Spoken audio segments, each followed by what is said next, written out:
Donc, bonjour à tous.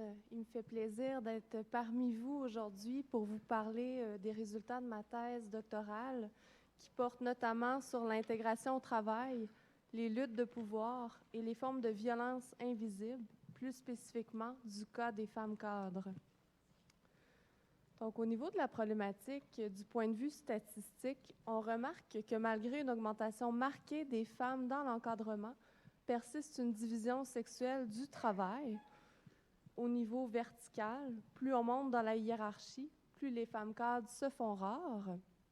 Et au niveau horizontal, elles se retrouvent davantage dans des fonctions périphériques telles les communications et les ressources humaines par rapport à la part qu'elles occupent dans les fonctions centrales ou opérationnelles des organisations.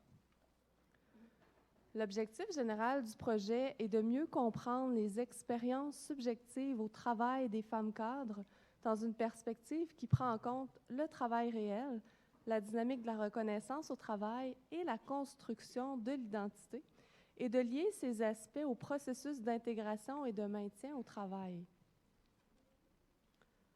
Au plan méthodologique, le projet a mobilisé un cadre conceptuel formé à la rencontre de 3 perspectives disciplinaires: la sociologie des rapports sociaux de sexe, la psychodynamique du travail et les sciences du counseling et de l'orientation, plus spécifiquement les parcours de vie. Le projet mobilise un défi de recherche qualitatif, 51 entrevues individuelles non structurées et narratives auprès de femmes cadres ont été réalisées. Suite à ces entrevues individuelles, 3 entrevues de groupe ont été réalisées avec les participantes volontaires au projet. Parmi les critères d'inclusion des participantes, elles devaient travailler dans une organisation de plus de 250 salariés, encadrer directement du personnel, 2 personnes ou plus, et avoir une expérience d'au moins 2 ans à titre de cadre. Au niveau des résultats, le traitement et les analyses du matériau ont permis de dégager qu'il y a différents enjeux qui caractérisent les processus d'intégration au travail des femmes cadres, notamment les enjeux visibles et invisibles du travail, de même que les conduites au travail en fonction des valeurs et des intérêts. La compréhension de ces enjeux ont ouvert sur des formes de souffrance et de violence au travail et à la mobilisation de stratégies défensives par les femmes cadres. Au niveau des enjeux visibles et invisibles du travail, les femmes cadres ont des dossiers et des mandats à charge au sein des organisations qui les invitent à s'investir dans une diversité de sphères d'activités de travail, notamment la planification, l'organisation, la coordination du travail, la gestion des personnes et des équipes, les réunions, les comités, les rencontres, les relations avec la clientèle, les relations publiques, le développement des affaires, la gestion des technologies de l'information et des communications, etc. En plus de l'ensemble de ces sphères d'activités de travail, on remarque l'omniprésence des activités de travail de la sphère domestique et familiale dans la vie des femmes cadres. Toutefois, au sein des organisations du travail, il y a peu ou pas d'espace pour qu'elles rendent visibles ces activités au sein même de leur milieu. Les activités de travail de la sphère domestique et familiale comportent une multitude d'activités de travail. Ça va de l'entretien extérieur et intérieur des lieux, en passant par la prise en charge, les soins et l'éducation donnés aux enfants, jusqu'à l'accompagnement et aux soins donnés aux proches malades ou vieillissants. C'est tout un travail de planification, d'organisation, de coordination, de gestion, de réalisation, qu'elle soit majoritaire, partielle ou occasionnelle, qui est réalisée par ces femmes cadres. Un autre enjeu concerne les conduites au travail selon les valeurs et les intérêts. Donc, le traitement et les analyses du matériau ont permis de dégager que persistent des rapports de domination économique sur le travail d'encadrement. Donc, le travail des femmes cadres va être marqué par différentes formes de pression économique. Leur travail tend à s'organiser de plus en plus autour de l'objet financier. L'objet financier se matérialise notamment à travers des indicateurs de performance à rencontrer, des processus de révision des programmes, des unités ou des services, de même que des pratiques managériales de restructuration d'entreprises et des logiques de rationalisation et de réduction des effectifs. Les rapports de domination économique sur le travail viennent agir comme l'unique dimension organisatrice, alors que le travail et les expériences subjectives comportent d'autres dimensions que l'aspect financier, notamment les enjeux humains et sociaux dans le travail et, dans le cas des femmes cadres, le réel de travail domestique.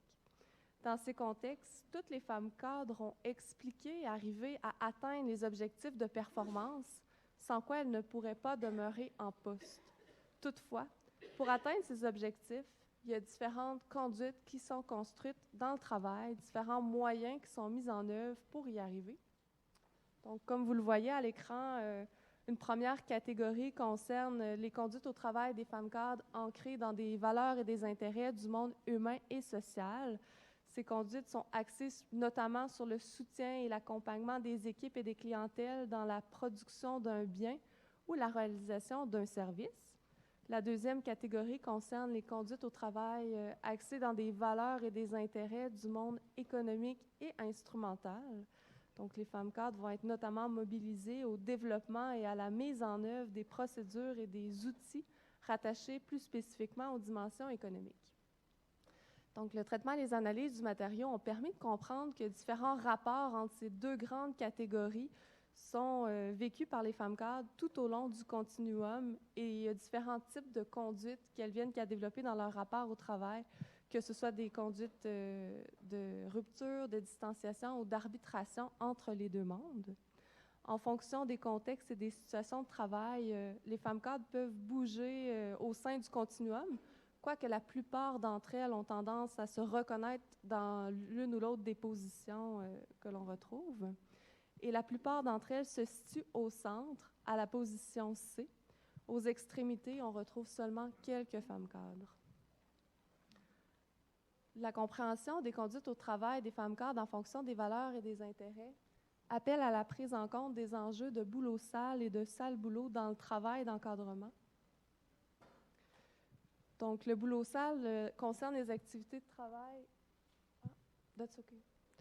que personne ne veut faire parce qu'elles ont peu de valeur et demandent des efforts supplémentaires pour apporter une contribution au sein de l'organisation. On parle notamment à la gestion des conflits ou à la prise en charge des situations économiques précaires. À l'autre extrémité du continuum, on retrouve les enjeux de sale boulot, soit les activités de travail qui demandent de poser des gestes qui vont à l'encontre de ces valeurs. L'adhésion et la collaboration sont supportées par des rhétoriques qui permettent de justifier les gestes qui sont posés. Par exemple, on peut retrouver des commandes qui viennent du haut de la hiérarchie pour effectuer des coupures ou congédier du personnel. Donc, plus on s'éloigne, plus on va à l'extrémité gauche du continuum, plus les femmes cadres se confrontent à des situations de travail de boulot sale, plus on se rend à l'extrémité droite, plus elles sont confrontées à des activités de sale boulot, et plus on se rapproche du centre, plus elles sont confrontées à la fois à des activités de travail de boulot sale et de sale boulot. Et elles sont appelées à mobiliser des stratégies face à ces enjeux du travail. Au niveau de la position centrale sur le continuum, elles mettent en œuvre des stratégies de résistance, que ce soit face aux formes de boulot sale ou de sale boulot. Et plus on s'approche des deux extrémités du continuum, plus ce sont des stratégies d'adhésion et de collaboration qui sont mises en œuvre. Le rapport au travail des femmes cadres est marqué par différentes formes de souffrance dans le travail. Une première grande catégorie concerne les enjeux du maintien de l'invisibilité du travail domestique. L'absence de forme de soutien dans les milieux de travail fait en sorte qu'elles se retrouvent plutôt seules pour développer des arrangements et des stratégies individuelles pour prendre en compte l'ensemble de leur sphère d'activité. Lorsqu'elles se retrouvent avec des collègues masculins, elles sont plus souvent confrontées à la mise en visibilité des enjeux dits de conciliation travail-famille, notamment pour tenter d'écarter, tasser ou d'exclure les femmes des processus de nomination ou d'ascension au sein des organisations. La situation n'est pas nécessairement plus facile lorsqu'elles se retrouvent entre femmes, étant donné que chacune d'entre elles met en place des arrangements et des stratégies individuelles de manière individuelle. En fait, il y a peu ou pas d'échanges qui sont possibles, mis à part dans quelques cas d'exception où les femmes cadres se retrouvent avec des collègues féminines et une patronne féminine. Également, différentes formes de pression sociale et sociétale persistent afin que ces femmes soient à la fois de bonnes cadres et de bonnes mères. Une deuxième catégorie de sources de souffrance concerne les enjeux du travail d'encadrement.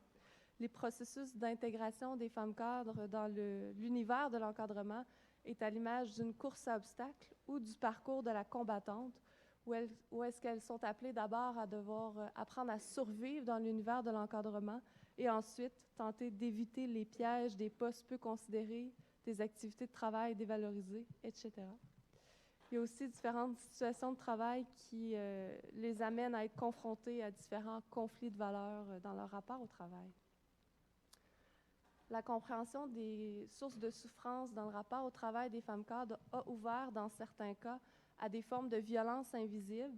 Il faut comprendre que dans l'univers de l'encadrement persistent des luttes pour les postes de pouvoir au sein des organisations. Donc, autour du travail d'encadrement et de ses divisions, persistent des rapports sociaux de sexe du groupe des hommes cadres sur le groupe des femmes cadres, mais également d'une partie du groupe des femmes cadres sur une autre partie d'un sous-groupe de femmes cadres.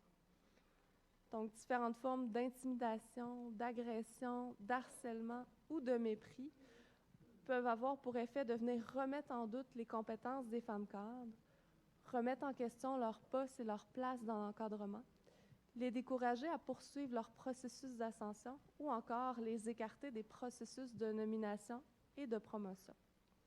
Ces différentes situations de violence invisible qui sont vécues par les femmes cadres ont effectivement pour effet de venir soit ralentir leur processus ascensionnel, faire en sorte qu'elles vont s'auto-exclure qu'elles s'étaient engagées dans la voie de l'ascension pour décider de ne plus la poursuivre, ou encore vont carrément refuser ce processus d'ascension. Le traitement et les analyses des matériaux ont permis de voir que les femmes cadres ne vont pas rester inactives face aux formes de souffrance et de violence vécues. Il y a différentes stratégies qui sont mises en œuvre, liées en fait à leur conduite au travail. On retrouve notamment parmi ces stratégies la stratégie de la plainte, celle de la réappropriation des choix, l'humilité stratégique, la lutte pour sa place, l'endurance, le déni, le clivage et la présentation de soi. Et donc, dans le cadre de la présentation d'aujourd'hui, étant donné que l'humilité stratégique a peu été travaillée au sein de la littérature scientifique, j'ai pensé vous la présenter de manière plus détaillée. Donc, les femmes cadres vont se mobiliser face aux contraintes inhérentes de la persistance des rapports de domination qui viennent faire pression pour maintenir non présent et qui font comme si le réel de travail domestique n'existe pas. Les femmes cadres viennent qu'à incorporer les injonctions d'invisibilité et apprendre à se déplacer dans l'invisibilité. Elles développent l'art de se rendre invisibles en se l'appropriant pour favoriser leur intégration au travail. À l'image d'un caméléon, l'humilité stratégique permet aux femmes cadres de s'adapter et de se mouler aux différentes situations et contextes de travail auxquels elles sont confrontées. Elles viennent qu'à mettre une réserve sur leurs compétences, s'approcher des autres, construire des relations dans le but d'engager des rapports de coopération. L'humilité stratégique, c'est aussi l'art de savoir attendre. Notamment, ça peut vouloir dire ne pas réagir face à certaines situations de travail, tolérer des blagues et des commentaires sexistes qui peuvent viser à remettre en doute leur place dans l'encadrement ou à les exclure. Comme certaines l'ont dit, il va falloir apprendre à choisir ses batailles. Les femmes cadres qui mobilisent l'humilité stratégique préservent le contact avec le réel de travail et leur vulnérabilité pour s'activer du côté de la résistance.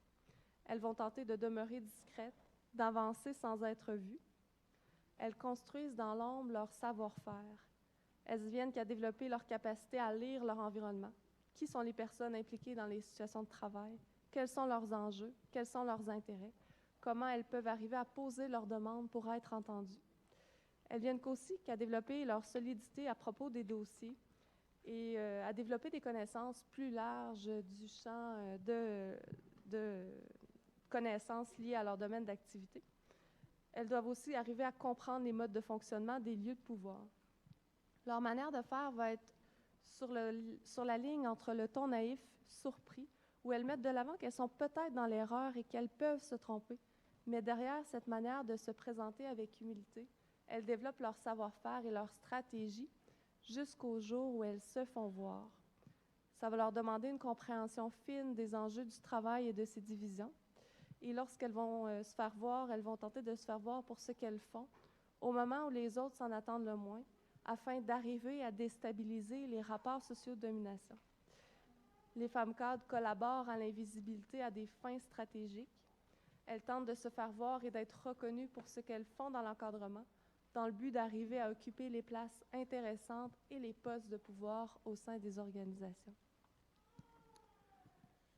J'aimerais, pour terminer, discuter avec vous, vous partager quelques-unes de nos réflexions, en fait, sur les enjeux d'intégration du travail d'encadrement avec les différentes sphères d'activité de travail et plus largement de vie des femmes cadres. Donc, face au poids des rapports sociaux de domination et de la division sexuelle du travail qui font pression pour maintenir la rupture entre un travail d'encadrement dominé par l'objet financier, de la distanciation des enjeux humains et sociaux dans le travail, de même que la rupture avec le travail domestique, les femmes cadres vont faire des efforts et élaborer des compromis pour arriver à intégrer les différentes dimensions et sphères de leurs activités de travail. Leurs efforts d'intégration de leurs différentes sphères de vie leur permettraient de préserver leur intégrité et de lutter contre les rapports sociaux de domination dans le travail. C'est aussi par cette voie que les femmes arrivent à élaborer un compromis et à résoudre, si on veut, le conflit de subjectivité entre leur identité de cadre et leur identité de femme. Ça ouvre sur la possibilité de trouver leur place dans l'encadrement et de s'y maintenir. Et la possibilité de trouver sa place et de s'y maintenir ne va pas nécessairement de pair avec l'ascension au sommet de la hiérarchie. On va retrouver des participantes qui ont intégré leur sphère de vie à tous les paliers hiérarchiques parmi les femmes cadres qui ont participé à l'étude. Face au poids des rapports sociaux de domination, il y a aussi un certain nombre de femmes cadres au sein de l'échantillon qui vont mettre en place des stratégies telles le déni, le clivage pour maintenir la rupture entre les différentes sphères de vie, ou du moins engager des processus de distanciation de certains aspects de leur vie conjugale ou familiale pour céder la place à leur projet de carrière. Elles vont parvenir à apporter une contribution financière à la performance organisationnelle qui induit des dommages collatéraux, dans certains cas, au plan humain et social. Et cette contribution est parfois réalisée au détriment d'autres sphères de vie. Mais un certain nombre de ces femmes cadres ont ouvert sur des formes de souffrance ressenties, telles le regret, la tristesse ou la désolation. On peut voir apparaître la question de la désagrégation et de la déstructuration du monde par le biais de la reproduction des rapports sociaux de domination. Certaines ont ouvert, lors de la réalisation des entrevues, sur les difficultés qu'elles avaient à se maintenir en poste, ou encore le sentiment de ne pas avoir trouvé sa place dans l'encadrement, et ce, dans certains cas, malgré le fait qu'elles avaient atteint le sommet de la hiérarchie et qu'on pouvait les percevoir comme des femmes ayant réussi leur carrière. Les enjeux des processus d'intégration ou de distanciation soulèvent des pistes de réflexion à propos de la construction de certaines stratégies défensives individuelles, notamment la place occupée par les femmes cadres dans la division sexuelle du travail va les conduire à demeurer plus près du réel de travail domestique. Autrement dit, les rapports sociaux de domination vont les contraindre à porter ces exigences et de cohérence entre les différentes sphères de vie. On peut penser que les processus de distanciation de certains aspects de la vie conjugale et familiale s'avéreraient plus coûteux pour les femmes que pour les hommes cadres, notamment parce que les hommes cadres peuvent plus facilement sous-contracter à leur conjointe ces activités de travail afin de se concentrer sur leur travail salarié ou d'encadrement. Dans le cadre de notre étude, les femmes cadres peuvent très rarement arriver à sous-contracter de la même manière à leur conjoint. Les femmes cadres vont aussi demeurer aux prises avec la persistance de la division sexuelle du travail qui rend invisible une partie des activités de travail de la sphère domestique au sein de l'organisation du travail. On peut soulever à cet égard l'hypothèse que les hommes paieraient un prix peut-être moins élevé que les femmes lorsqu'ils s'engagent dans des stratégies de déni ou de clivage. La stratégie du clivage chez les femmes cadres de cette étude serait possiblement moins étanche que chez les hommes, et leur défense serait peut-être plus à risque de se fissurer. Et ça pourrait expliquer que certaines d'entre elles ont ouvert sur des formes de souffrance vécues dans leur rapport au travail. Il y a aussi un autre élément qui est à prendre en considération, c'est le fait que ces stratégies défensives étaient peu construites collectivement au sein d'un collectif de cadres, étant donné que différents rapports de compétition persistent entre eux au sein des organisations. On peut toutefois penser que certaines de ces stratégies pourraient être partagées au sein d'une communauté d'appartenance où les femmes cadres se testeraient entre elles. Il y aurait peut-être un certain partage, mais et que le fait que cette construction de ces stratégies de manière plutôt individuelle que collective rendrait leur stratégie un peu plus fragile. Merci beaucoup pour votre écoute.